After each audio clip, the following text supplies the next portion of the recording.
Ahora es momento de trasladar cámaras y micrófonos al set principal, que comienza el análisis y la entrevista del primer tema esta noche a las 8:45. Adelante, compañeros. Gracias, Juan José. Buenas noches. Bienvenidos al segmento de entrevistas y debates de las 8:45. Hoy, junto a Carmina Valdizán, vamos a conducir estas entrevistas. Tenemos dos previstas. La primera, vamos a tratar sobre esta resolución emitida por la Corte de Constitucionalidad en relación a la elección, al nombramiento de magistrados a las Cortes por parte del Congreso de la República. En resumen, ha sido a través de esta resolución, de este otorgamiento de amparo provisional, que se ha suspendido el proceso. En la segunda entrevista, después del corte comercial, vamos a debatir, vamos a entrevistar sobre esta propuesta que el Centro de Investigaciones Económicas Nacionales tiene ha realizado para los primeros 180 días del gobierno del presidente Alejandro Yamatei. Inicio, le doy la bienvenida a Carmen Amelia Valdizán. Buenas noches. Buenas noches, don Mariano, ¿cómo está? Bien, qué gusto en saludarla. Igualmente, por aquí. ¿Cómo está? ¿Bien? Pues bien, es un día interesante nuevamente en noticias. Las noticias se siguen repitiendo, parece que no cambiamos en este país, pero es un día interesante. No, y hay noticias que se repiten casi por 2000 años. Hoy es miércoles de ceniza. También. Bueno, no lo olvidemos. Bueno, ¿lista para las entrevistas? Así es. Bien, para la primera entrevista tenemos un invitado de lujo. Le damos la bienvenida al licenciado Mario Fuentes de Estarac, destacado constitucionalista y jurista guatemalteco, con quien vamos a tratar de entender no solo los aspectos legales, jurídicos de este amparo provisional, sino también adentrarnos al aspecto político, porque sin lugar a discusión esta resolución tiene un impacto político de trascendencia. Así que, licenciado Fuentes de Estarac, buenas noches, bienvenido. Buenas noches, Mariano. Buenas noches, Carmina.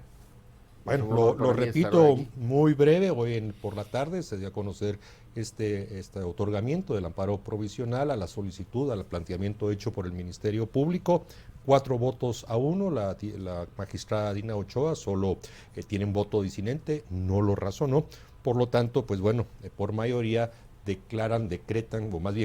resuelven, pues el Congreso resuelven otorgar el amparo provisional y suspender el proceso que estaba llevando a cabo el Congreso, que llevaría a la elección de magistrados a la Corte Suprema de Justicia y magistrados a las diferentes salas de apelaciones. Un primer análisis, licenciado. Bueno, Mariano, básicamente es lamentable, ¿verdad? Porque este proceso sufre una segunda suspensión. La primera suspensión pues ya impidió que los sustitutos de los magistrados de la Corte Suprema de Justicia y de la Corte de Apelaciones tomaran posesión de sus cargos el 13 de octubre del año pasado, que era como estaba previsto en la Constitución de la República. Sin embargo, pues la Corte de Constitucionalidad toma la decisión de que tiene que existir una evaluación, ¿verdad?, de los distintos magistrados y jueces que estaban sometiéndose a este proceso de postulación.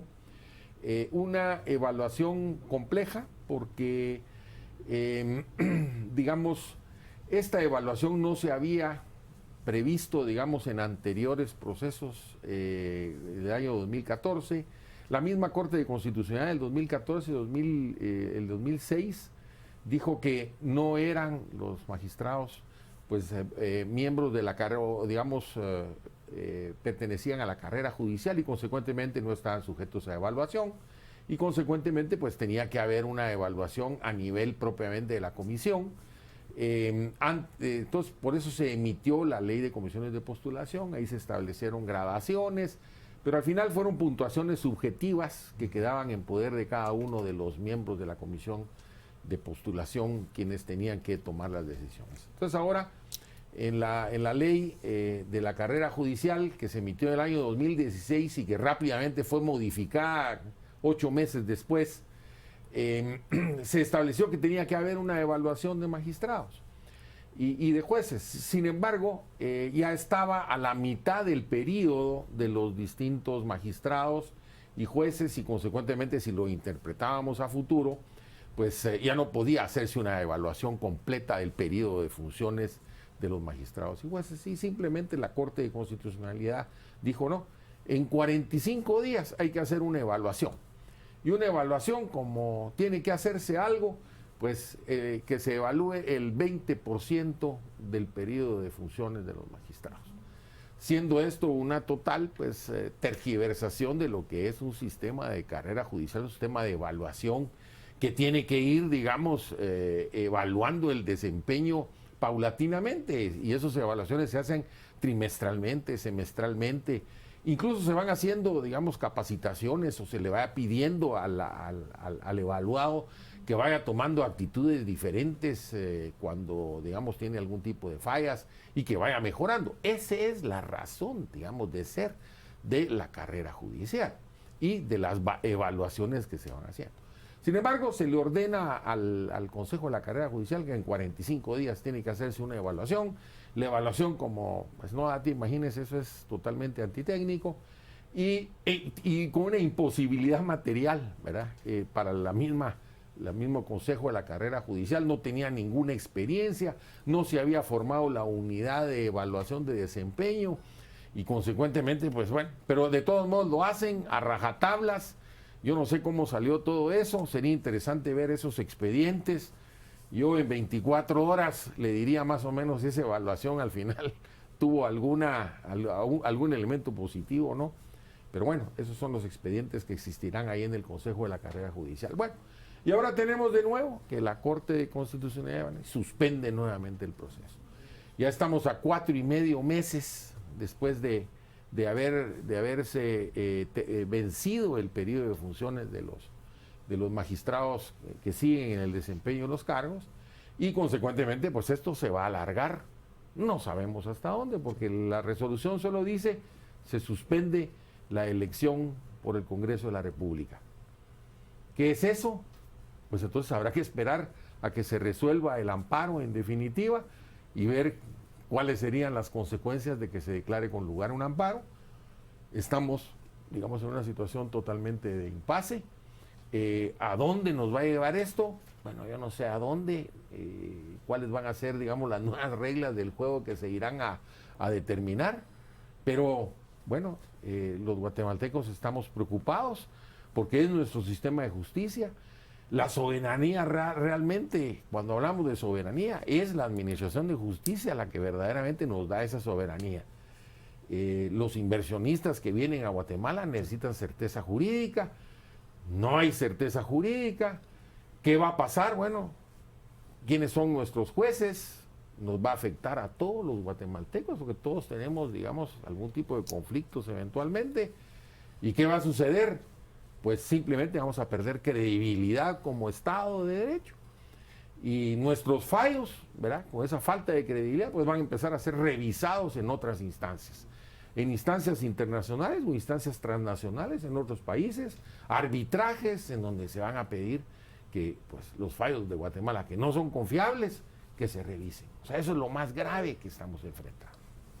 Doctor de Será, acá hay una pregunta. ¿Cómo se puede argumentar? Porque hay muchas personas que estarán argumentando que este fallo de la Corte de Constitucionalidad es ilegal, porque es un amparo para dejar sin efecto algo que está regulado en la Constitución. Entonces, ¿están sobrepasando sus funciones y cómo se argumenta sí o no? Y si se argumenta que es ilegal, ¿cómo se argumenta? Mire, el tema es que finalmente pues tenemos un tribunal constitucional y el tribunal constitucional pues dicta sus resoluciones. Si no se acatan las resoluciones, si no se cumplen esas resoluciones, pues entonces entraríamos ya en una situación pues de absoluta y total arbitrariedad, caos, ¿verdad?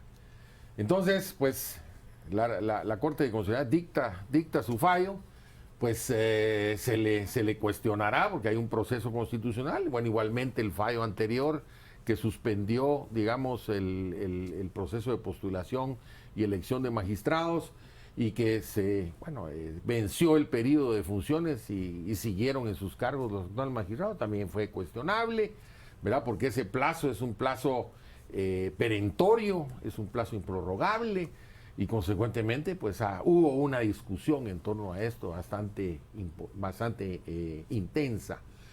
Pues ahora lo mismo, ¿verdad? Bueno, se puede o no se puede suspender, lo que tenemos es una suspensión. Y obviamente, pues, si estamos en un Estado de Derecho, entre comillas, pues habrá que acatar esta resolución de la Corte de Constitucionalidad. Lo que pasa es cuáles van a ser los efectos. ¿Verdad? Ya tenemos una crisis. ¿Verdad? Es una crisis, como decía Mariano al principio, es una crisis jurídico-política, ¿verdad? Que está poniendo en jaque a todo el sistema jurídico nacional y que, bueno, ¿en qué va a parar esto? Bueno, ¿cuáles van a ser las luces? En este momento no hay luces porque simplemente se suspendió la elección. ¿Cuáles van a ser las luces? ¿Cuáles van a ser las reglas del juego que se van a fijar? ¿Hay reglas del juego? Bueno, las que tenemos son las leyes, la ley de comisiones de postulación, la ley de la carrera judicial, la ley del organismo judicial. Sin embargo, ninguna de ellas, yo he insistido mucho, ninguna de ellas ha cumplido con la Constitución de establecer un procedimiento de selección por oposición a nivel de las comisiones de postulación, en donde no solo haya evaluación de magistrados y jueces que se están postulando, sino también de los abogados en ejercicio que la Constitución les permite que también puedan solicitar ser considerados a la hora de una designación para estos altos cargos del sistema de justicia. Licenciado Fuentes de Estrada, una consulta, sobre todo esperando una respuesta en cierta medida didáctica. Cuando uno lee la resolución, la parte sustantiva dice: acaece el supuesto previsto en la literal B del artículo 28 de la Ley de Amparo, Exhibición Personal y Constitucionalidad. Y cuando uno va a esto, a ese artículo, a esa literal, lee lo siguiente, y aquí es la parte donde quisiera que nos ayudara por qué se sustenta en eso el otorgamiento del amparo provisional. Y dice: cuando se trate de acto o resolución cuya ejecución deje sin materia o haga inútil el amparo, al hacer difícil, gravosa o imposible la restitución de las cosas a su estado anterior. ¿Cómo debemos de entender? ¿Qué es lo que a su criterio consideran los 4 magistrados de la Corte de Constitucionalidad que no se va a poder hacer si no lo suspenden? ¿Cómo debemos de interpretarlo? Lo que digamos se puede interpretar ahí o se puede entender es que están asumiendo de que en el momento en que el Congreso elija a los magistrados, eso va a ser ya irreversible, ¿verdad? Ya hay una elección y consecuentemente pues estos magistrados ya pueden tomar posesión. Sin embargo, mire, han habido precedentes, por ejemplo, yo recuerdo cuando un fiscal, el fiscal general de la República, el licenciado Conrado Arnulfo Reyes, pues fue electo fiscal general de la República, tomó posesión, fue juramentado. Sin embargo, vino a la Corte de Constitucionalidad y enmendó el procedimiento, ¿verdad? Hasta el momento de las digamos, evaluaciones y esas gradaciones. Y dejó sin efecto totalmente toda esa etapa de juramentación, de toma de posesión, y ni siquiera le concedió el derecho de antejuicio. Entonces tenemos que entenderlo, licenciado, es de que lo que el amparo provisional hace es suspende y evita, y quiere evitar de que los congresistas, los diputados que constitucionalmente tienen la responsabilidad de seleccionar a nuestros magistrados de la Corte Suprema y de las salas de apelación, que no lo hagan. Sencillamente les vedan una atribución constitucional a los diputados. Así es como lo tenemos que entender. Pues obviamente, ¿verdad? Ahí hay una suspensión. Le está diciendo, mire, usted no puede elegir. En ese momento queda usted, en esas facultades queda suspenso en sus funciones. Eso es básicamente, queda suspenso en sus funciones hasta que yo decida. Eso es básicamente como debe entenderse. Doctor de Estrada, muchas personas creen que, bueno, esto va a llevar obviamente a que se repita nuevamente o una tercera vez todo el proceso. Sin embargo, ni la primera vez ni la segunda vez las listas han cambiado mucho. Los candidatos que supuestamente son los abanderados de ciertos grupos han quedado fuera por las puntuaciones que el mismo sistema establece. Y la verdad es que los comités evaluadores han hecho su trabajo, las comisiones de postulación, y han sacado prácticamente los mismos punteos. ¿En qué puede variar? Entonces, ¿por qué estamos llegando a todo esto si el resultado final puede que sea el mismo de todas maneras? Es que esa es precisamente la preocupación, ¿verdad? Que al final, como está diseñado el sistema, la ley de comisiones de postulación establece esas gradaciones que los mismos comisionados, que mire Carmina, no tienen experiencia en evaluación, no tienen formación en evaluación.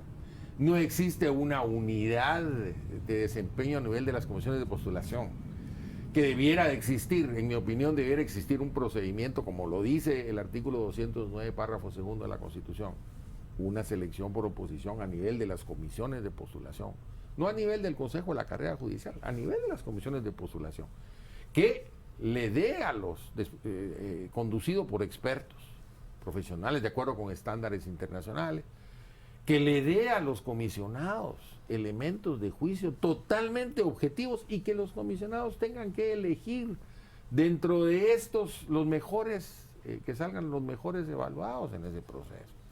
Pero eso no está previsto en la ley de comisiones de postulación ni tampoco en la ley de la carrera judicial. Entonces, ¿a qué nos tenemos que atener? Bueno, a lo que dicen las leyes actualmente.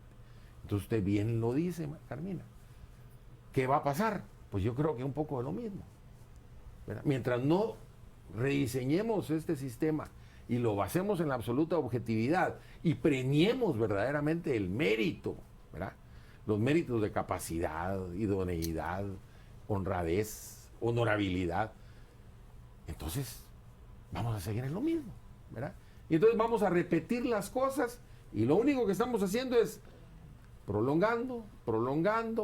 Si hubo una segunda suspensión, ¿por qué no puede haber una tercera suspensión? Podríamos crear hasta cargos vitalicios si seguimos en ese camino. Licenciado Fuentes de Starac, a partir de las respuestas que usted ha dado y de otros que están analizando y aseverando, ¿es su criterio que el modelo, el sistema de comisiones de postulación establecido en nuestra Constitución Política de la República y desarrollado en buena parte en la Ley de Comisiones de Postulación, que no hay que olvidar que nace en el seno de una universidad privada y que después es rescatado por una diputada, está agotado, ya no sirve, desechémosla y se acepta ese, lo decíamos hace un par de días con Carmina en otra entrevista, dejar de que los mismos grupos que han promovido la ley de la carrera judicial, la ley de las comisiones de postulación, los amparos, etcétera, nos lleven a un embudo y dejarnos sin otra salida que ir a una reforma constitucional. Es que fíjese, Mariano, que si lo analizamos, porque a veces le queremos echar la culpa, digamos, No, yo no le echo culpas, no, pero le queremos echar la culpa a la Constitución, por ejemplo. Sí. Y decimos, la Constitución es la culpable de todos los males que ocurren en el país. No. Yo incluso escribí un artículo donde dice, la Constitución es inocente. Ahora, ¿qué es lo que ha pasado? Por eso yo hablaba de sentencias del 2006, sentencias de la Corte Constitucional de 2006, diferentes. Sí. ¿Verdad? O sea, cambian los criterios. Entonces, lo cual puede ser válido, pero en este caso tenemos a los mismos magistrados sentenciando sobre un mismo tema de manera diferente. Eso es lo peor. Entonces, pero imagínense, Mariano, las gentes, digamos, los mejores juristas de Guatemala que quisieran ocupar esos cargos, precisamente porque tienen la vocación para hacerlo, o al final de su vida, como ocurre en Inglaterra, que los mejores barristers, los mejores juristas del país, son los que aspiran a los cargos de jueces, ¿verdad? Se van a someter a este procedimiento que primero no tiene ningún tipo de certeza. Me van a cambiar las reglas y me van a dejar afuera en medio de esto de que tirios y troyanos quieren poner a sus magistrados y no a los que reúnan los méritos de capacidad, idoneidad, honradez. Entonces, ¿qué hago yo o qué hace esta persona? Simplemente no se somete, se aparta de ese procedimiento. Y entonces, ¿a quiénes vamos a elegir? Pues vamos a elegir cada día a los más mediocres, ¿verdad? Y menos a los que tengan esas excelencias, ¿verdad? Académicas y profesionales que todos los guatemaltecos quisiéramos que fueran los que ocuparan los altos cargos en la Administración de Justicia. Doctor Esquerra, que en redes sociales nos están comentando, o más bien preguntando, ¿qué diferencia habría con lo que sucedió en El Salvador, que el presidente fue al Congreso para exigir que se aprobara una ley y aquí que la Corte de Constitucionalidad le está diciendo al Congreso que tampoco puede actuar? Bueno, en este momento la Corte de Constitucionalidad claramente le está diciendo al Congreso, mire, absténgase, ¿verdad?, de proceder en el proceso de elección de los magistrados. Es una orden que viene del más alto tribunal constitucional del país. Podemos estar en desacuerdo, pero yo les pregunto, ¿qué pasa si no lo cumplimos? ¿Vamos a entrar entonces en una crisis institucional? ¿Vamos a entrar en un vacío de autoridad, en un caos? Yo diría que mejor pidámosle a la Corte de Constitucionalidad que diga entonces, que nos dé luces para ver O qué sombras, vamos a hacer. porque sombras. si repasamos los 3 últimos años, este tema de que se discute si se debe o no acatar una resolución de la Corte ha estado en mucha frecuencia sobre la mesa, porque juristas, y no lo señala usted en particular, pero muchos de los que se dedican al análisis, al estudio, critican fuertemente el contenido de varias resoluciones y llegan algunos incluso a decir no cumplan una orden ilegal. Pero en fin, eso es un debate que siempre va a estar precisamente uno o por la debilidad de la argumentación o por la contradicción entre los mismos magistrados que un mismo periodo sobre temas similares o iguales dictan resoluciones diferentes. Pero aquí me voy a lo que origina el amparo provisional de hoy. Es esta solicitud del Ministerio Público. Si uno se recuerda del comunicado, hay un último párrafo donde demanda la reforma del sistema, la necesidad de cambiar el sistema jurídico, pero todos como que se van solo porque estamos en la necesidad de comisiones de postulación o de la ley de la carrera judicial. O sea, ¿por qué no ponemos también a la Corte de Constitucionalidad en ese debate de la necesidad del fortalecimiento? Si quieren una reforma constitucional, metamos también la evaluación de si se mantiene esa Corte como institución o se transforma en una sala de la Corte Suprema. ¿Por qué se evita entrar a entrar a una integralidad de reforma y solo porque ciertos grupos quieren unas partes? Mariano, ahí sí le puedo contestar, porque tanto en el proyecto de reforma constitucional que se presentó el presidente de la República en el año 2012, como el proyecto de reforma constitucional que se presentó en el año 2016, se aborda precisamente la elección o la integración de la Corte Constitucional. No se, se establece, el criterio de que se convierta en una cámara o en una sala Pero de la propongámoslo. Corte Suprema de Justicia. Es válido. Claro. Claro que sí. Debatamos sobre eso. ¿Verdad? En otros países, O sea, Costa no Rica... omitamos debatir la función de la Corte de Constitucionalidad. Claro, totalmente de acuerdo con usted. Si vamos a entrar verdaderamente al tema estructural, ¿verdad? Pero lo tenemos que hacer no con conciliábulos de grupos, etc. Lo tenemos que hacer abiertamente y discutamos, no hagamos un paquete así cerrado porque es nuestro paquete de reforma. No, hagámoslo abiertamente y entremos todos los ciudadanos a discutir sobre las conveniencias, las ventajas y desventajas de tal o cual propuesta. Pero eso así tiene que ser. Claro, es complicado, ¿verdad? Porque vamos entonces a entrar, ¿verdad? A discutir toda una temática. Ya estamos en medio de una incertidumbre, estamos en medio Provocada de una crisis. por... Bueno, sí. Pero ya estamos en medio. A quien no se le quiere entrar en un debate y cuestionar la pertinencia de su permanencia en la institucionalidad guatemalteca.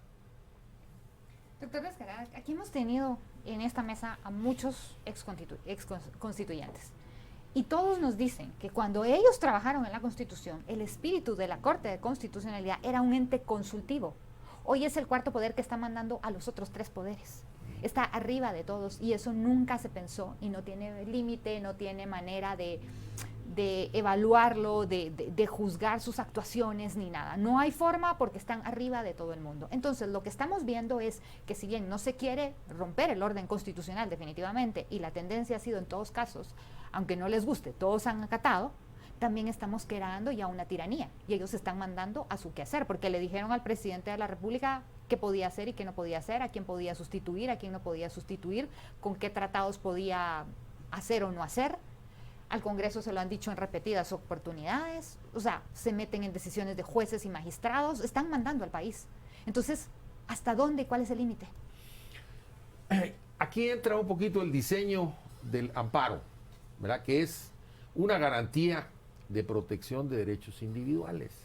Esa es, digamos, la razón de ser del amparo. Es un recurso procesal expedito. De nosotros las personas, los Las individuos frente al personas Estado. individuales frente al Estado. Entonces, cuando se violan derechos individuales fundamentales, entonces, en ese momento se presenta un amparo. O sea, tiene que existir un interés legítimo en plantear un amparo. Es decir, que tiene que haber, pues, no cualquiera puede prestar un amparo, sino que alguien que le está haciendo violado su derecho. ¿Qué es lo que ha pasado? Y no es esta magistratura.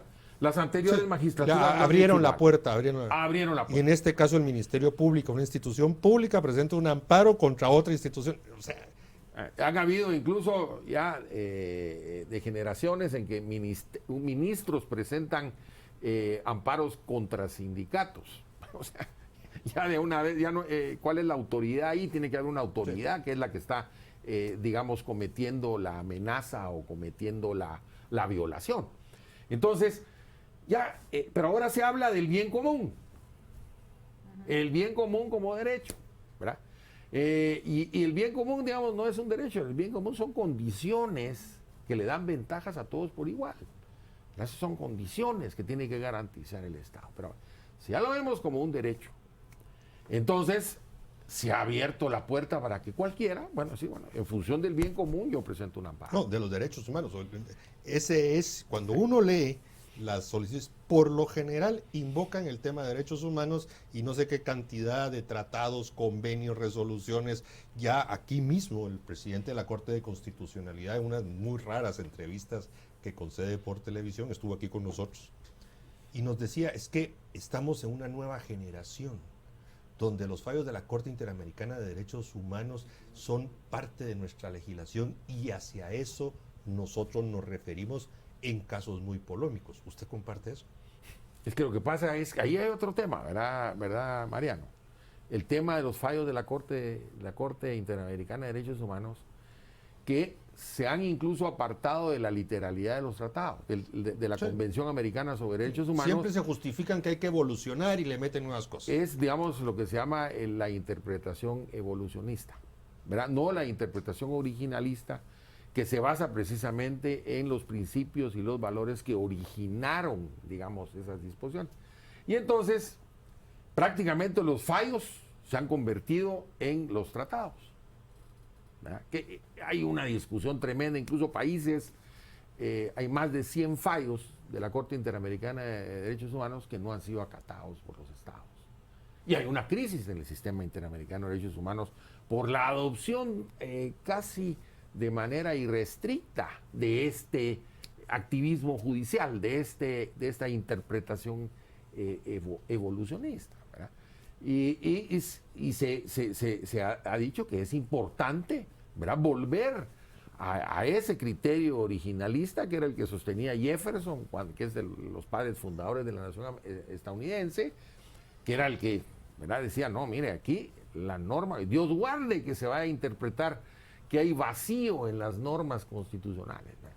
Pero esa es, digamos, la discusión que se está teniendo ya en estos momentos serios. Entonces, obviamente aquí la Corte de Constitucionalidad, esta magistratura, se ha identificado con esa Corte, los criterios sentados por la Corte Interamericana de Derechos Humanos, y bueno, aquí tenemos también estamos viviendo ese jaleo de cuál de esos dos criterios interpretativos finalmente deben prevalecer.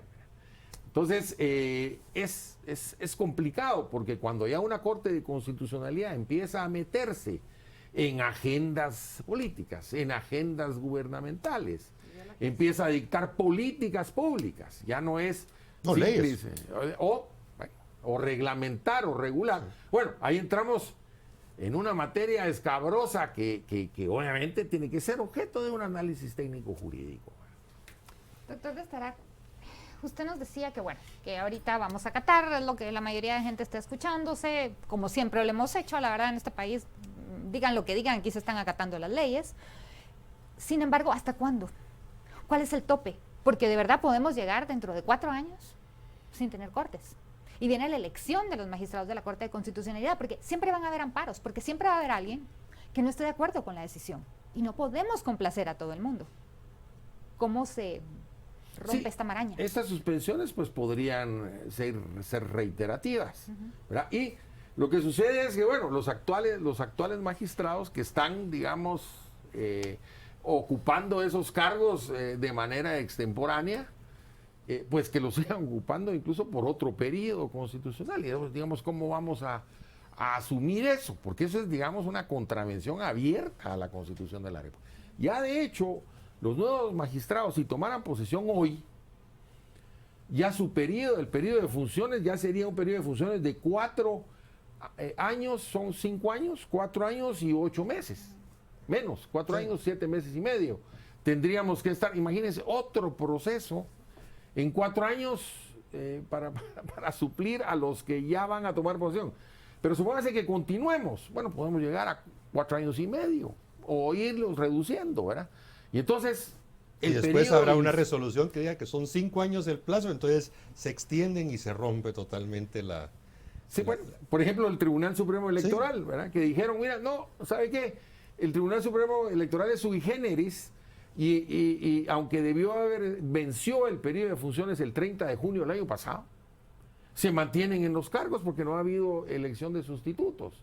Y entonces, bueno, es que como en el acuerdo legislativo dice que hasta el 20 de marzo del 2020 vence el periodo, violando totalmente lo que dice la ley electoral y de partidos políticos, bueno, entonces se convoca a la comisión de postulación, ya aunque haya excedido el vencimiento del plazo previsto. Pero bueno, el tribunal, licenciado Fuentes de Starac, será en su momento debate, porque ya hoy una de esas mismas organizaciones financiadas con dineros del extranjero, pues ya planteó el amparo para que también se detenga la nominación, la elección de los magistrados al Tribunal Supremo Electoral. Así que seguramente vamos a adentrarnos en eso.